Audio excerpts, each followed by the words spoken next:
Lucky और Andrew के बीच में लड़ाई शुरू हो गई थी। शुरुआत में तो एंड्रयू को ऐसा लग रहा था कि वो आराम से लकी को हरा सकता था, लेकिन जिस तरह से लकी ने अपने आप को उसके मुक्के से बचाया, उसे देखकर खुद एंड्रयू हैरान रह गया। आखिर में जब उसने लकी के ऊपर फिर से वार किया तो लकी ने उसकी कलाई को मोड़ दिया, जिसकी वजह से उसकी कोहनी टूट गई। बाकी लोगों को समझ नहीं आ रहा था कि ये सब क्या हो रहा था। शहनाज तो बहुत ज्यादा घबरा गई और यहाँ से वो तुरंत निकल जाना चाहती थी, लेकिन विराज इतनी आसानी से लकी को छोड़ने के मूड में नहीं था। उसने धीरे से कहा, 1 मिनट रुको, तुम्हारे साथ में पढ़ने वाला ये लड़का यहाँ से इस तरह गंदे काम कर रहा है, मेरे लोगों को मार रहा है, उनके हाथ पैर तोड़ रहा है, और तुम कह रही हो कि मैं उसे यहाँ से बिना कुछ किए चुपचाप निकल जाऊं। मेरी जयपुर में कोई इज्जत है या नहीं है? अगर मैं ऐसे ही निकल जाऊंगा तो लोग मेरे बारे में क्या कहेंगे? इस बात का अंदाजा तुम्हें है या नहीं? मैथ्यू, अब तुम्हारी बारी। कोशिश करना कि इस आदमी के शरीर की एक भी हड्डी ना ठीक से रह नहीं पाए। विराज ने मैथ्यू की तरफ देखते हुए कहा। हालांकि मैथ्यू भी लकी को ऐसा देखकर थोड़ा तो घबरा गया था, पर फिर भी वो अपनी इज्जत की वजह से पीछे नहीं हट सकता था, इसलिए वो लकी की तरफ आगे बढ़ने लगा और उसने कहा, मुझे एक बार के लिए तो ये विश्वास ही नहीं हो रहा कि जयपुर में तुम्हारे जैसा भी कोई लड़का हो सकता था। खैर, मैं भी इन दिनों यहाँ पर रह नहीं रहा था, इसलिए मुझे मालूम नहीं था कि तुम भी यहाँ पर हो। मैथ्यू यहाँ पर भले ही विराज के कहने पर आया था, लेकिन असल में वो हिमाचल में अपने फाइटिंग सेंटर में काम करता था और वहां उसे अच्छे तरीके से डेवलप करता था। वो लोगों को वहां पे मार्शल आर्ट्स और बाकी चीजें सिखाता था। लेकिन जब उसने लकी जैसा आदमी देखा तो इतना बढ़िया लड़ते हुए उसने अपनी जीवन में शायद ही किसी को देखा हो। वो अपने आप से उससे प्यार से बात करने लगा था। मैंने तुम्हारे जैसे लड़ाकों को बहुत कम देखा है। शुक्रिया, मैंने अभी ये सब सीखना शुरू किया है, लकी ने भी उससे प्यार से कहा। इधर से मैथ्यू ने कहा, मेरा नाम मैथ्यू है, मैं हिमाचल से हूं। भले ही मुझे तुम्हारा लड़ने का तरीका अच्छा लगा, लेकिन मैं यहाँ पर विराज भाई की तरफ से आया हूँ। ऐसे में मुझे भी तुम्हारे खिलाफ लड़ना तो पड़ेगा ही, इसलिए तुम थोड़ा सा ध्यान रखना।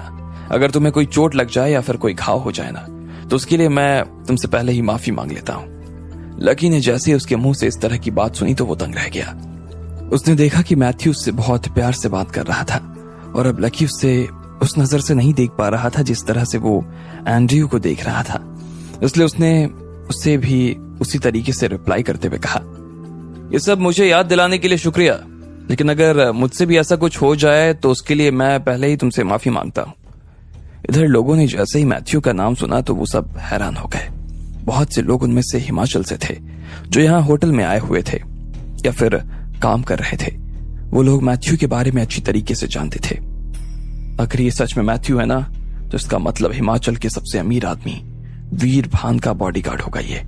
इसने अभी इन सालों में ना अपने ढेर सारे स्कूल खोल दिए थे और वहां पर ढेर सारे बच्चों को ना मार्शल आर्ट सिखाने के लिए आ रहा था। हाँ यार, ये तो वहां का स्टार है। लोग ऐसा भी बताते हैं कि बहुत सी लड़ाइयों में तो इनके सामने वाला रिंग से बाहर ही नहीं आ पाता, वो रिंग के अंदर ही खत्म हो जाता है। इसलिए ये लड़ने से पहले उससे बॉन्ड भरवा लेते थे ताकि बाद में इनके ऊपर कोई नाम ना आए। अब तो मुझे पता लगता है ना कि ये लड़का भी पुलिस स्टेशन तो नहीं पहुंच पाएगा, यहीं गया, खत्म। जब बाकी लोग मैथ्यू के बारे में बात कर रहे थे तो इतने में इधर मैथ्यू ने लकी के चेहरे पर पहला मुक्का जड़ दिया था। उसका हाथ इतना तेज था कि लकी को ऐसा लगा जैसे उसके चेहरे पर एक जोरदार हवा का फपका आया। उसका हाथ पड़ने के बाद में लकी को एक बार के लिए तो सांस लेने में दिक्कत होने लगी। इससे पहले कि मैथ्यू उसे दूसरा मुक्का मारता, इतने में लकी ने अपनी हथेली को बीच में ले आया और उसके मुक्के को रोक लिया। मैथ्यू के पैर एक बार के लिए कांप गए। उसने लकी से अपना हाथ छुड़ाया और फिर उसके ऊपर दोनों हाथों से मुक्का बरसाने लगा, लेकिन लकी उसके एक भी मूव से आघात नहीं हुआ। वो हर मूव से बचता चला जा रहा था, लेकिन वो ना जाने क्यों अंदर से थका हुआ महसूस कर रहा था। ऐसे में एंड्रयू से निपटना तो उसके लिए आसान था, लेकिन इधर मैथ्यू की पावर लकी को अपनी पावर से ज्यादा लग रही थी। वो उसे अपने मुक्के से पीछे की तरफ खदेड़े जा रहा था। वैसे जब से लकी ने मार्शल आर्ट सीखा, उसके बाद वो आज पहली बार किसी से लड़ाई लड़ रहा था। उसने एंड्रयू को तो हरा दिया और वो इस बात से काफी खुश भी था, लेकिन मैथ्यू से लड़ना उसके लिए आसान नहीं हो पा रहा था। लकी अपने मन ही मन सोच रहा था कि वो मैथ्यू को हरा सकता था। अचानक से तभी उसे याद आया कि अभी थोड़े दिन पहले ही जिजीविषा ने कहा था कि जब लड़ने के दौरान उसे ऐसा लगे कि सामने वाले की पावर उसकी पावर से ज्यादा थी, तो उसे सामने वाले से हड़बड़ाहट में नहीं लड़ना चाहिए। उसे बहुत ही शांति से उसका सामना करना चाहिए और जैसे ही सामने वाला उसके ऊपर वार करने वाला हो उससे पहले ही उसे उसका हाथ या पैर रोक देना चाहिए। लकी को यह बात जैसे ही याद आई उसने बीच में ही मैथ्यू के हाथों को रोकना शुरू कर दिया। उसने मैथ्यू के हाथों को पकड़कर उसे धक्का दिया, लेकिन फिर भी मैथ्यू था कि हिलने का नाम नहीं ले रहा था। उल्टा लकी खुद उसके धक्के की वजह से पीछे हो गया। इधर मैथ्यू की आंखों में चमक आ गई। उसने देखा कि लकी को एक ही वॉर में हराने के लिए इससे अच्छा और कोई मौका नहीं हो सकता था। वो जोर से हवा में उछला और लकी की छाती में मारने के लिए अपना पैर उठा दिया। इधर लकी ने तुरंत अपने सीने के सामने अपने हाथों को रखा और एक पल के लिए अपनी सांस रोक ली। उसने हवा में ही मैथ्यू को उछाल दिया था और वो नीचे गिरकर 10 सेंटीमीटर तक पीछे चला गया। ये देखकर एक बार के लिए मैथ्यू को ऐसा लगा जैसे उसकी भी शक्ति कम हो गई। लकी को बस इसी चीज का इंतजार था और उसने फिर अपनी नई टेक्निक का इस्तेमाल करना शुरू किया। मैथ्यू की हालत अब खराब होने लगी। लकी उसके ऊपर वार पर वार किए जा रहा था, किए ही जा रहा था और आखिर में मैथ्यू जमीन पर आ गिरा, जैसे कि तवे पर से पराठा गिरता है। सब लोग जो इस लड़ाई को देख रहे थे वो देखते ही रह गए। उन्होंने अपनी जिंदगी में ऐसा कुछ नहीं देखा था। हर कोई उसे देखकर दंग रह गया। मैथ्यू जमीन पर गिरा हुआ था और हर किसी की आंखें बस उसके ऊपर ही टिकी हुई थी। उन्हें विश्वास नहीं हो पा रहा था कि लकी कोई ऐसा कारनामा भी करके दिखा सकता था। आप ठीक हैं? इतने में लकी मैथ्यू के पास गया और उससे बात करने लगा। लकी ने सच में उसे बहुत बुरी तरीके से मारा था। नहीं कोई बात नहीं, मैं ठीक हूं। तुम सच में बहुत अच्छा लड़ते हो। मैंने तुम्हें कम समझा और मैं बेवकूफ भी बन गया, मैथ्यू ने कहा। फिर उसने विराज की तरफ देखा और हाँ में सिर हिलाते हुए कहा, विराज भाई मुझे माफ कर देना। लकी मुझसे ज्यादा अच्छा है। मैं इसके सामने अब और कुछ नहीं कर सकता। आपको दुखी कर रहा हूं लेकिन मेरे पास में इसके अलावा और कोई चारा नहीं। मुझे माफ कर देना। इसके बाद मैथ्यू ने फिर से लकी को थैंक यू कहा और वहां से खुद उठकर निकल गया। लकी अब विराज की तरफ देख रहा था। विराज भी उसे देखकर एक बार के लिए घबरा गया और वो खुद ही 2 कदम पीछे हो गया। बाकी लोग जो विराज के साथ आए थे उन्होंने विराज को अपने पीछे ढक लिया, लेकिन उन सब की आंखें भी लकी को देखकर कांप रही थी। लकी अब विराज और शहनाज के पास आकर उनसे बात समझना चाह रहा था। वो उन्हें बता देना चाहता था कि उसके और जीजी विशा के बीच में ऐसा कुछ नहीं था जैसा वो सोच रहे थे।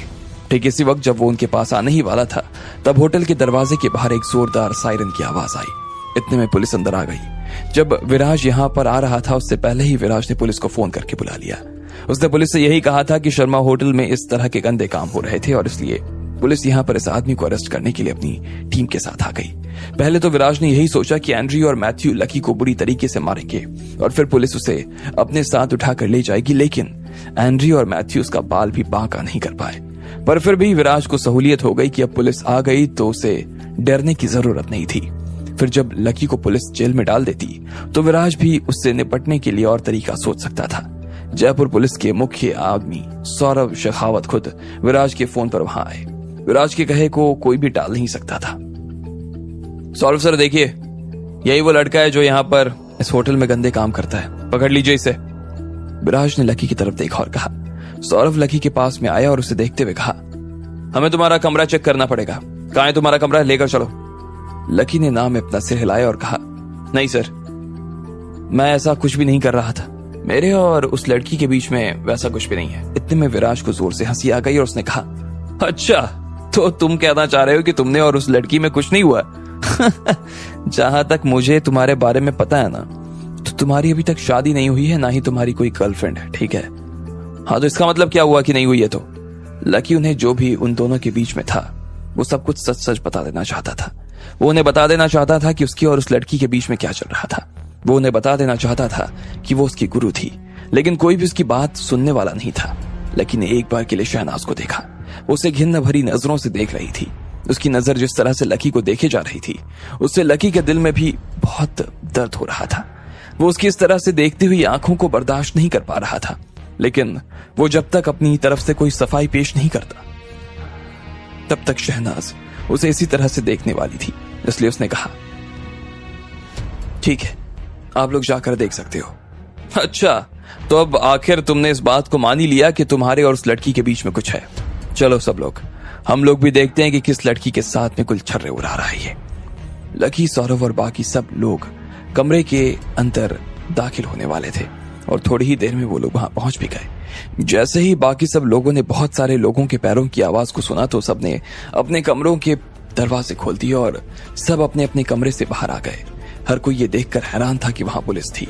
विलास ने जानबूझकर उन बाहर आए हुए लोगों से पूछा, क्या आप लोगों ने कल रात या किसी और रात को भी कमरा नंबर 403 से कोई आवाज आती हुई सुनी? हाँ, कभी कभी हमें इस कमरे में से ना पलंग के हिलने की आवाज तो आती थी। मैंने एक आदमी की चिल्लाने की आवाज भी सुनी थी, बहुत जोर से चिल्ला रही थी यार। अरे रात में क्या बॉस, मैंने तो दिन में भी सुना, बहुत जोर जोर की आवाज आती है। अब आगे क्या होने वाला था? क्या लकी इन सब चीजों की वजह से उलझ जाता या पुलिस उसे उठा ले जाती? आपको क्या लगता है, क्या होंगे इन सभी सवालों के जवाब? कमेंट बॉक्स में कमेंट करके हमें जरूर बताएं और सभी सवालों के जवाब को जानने के लिए सुनते रहिए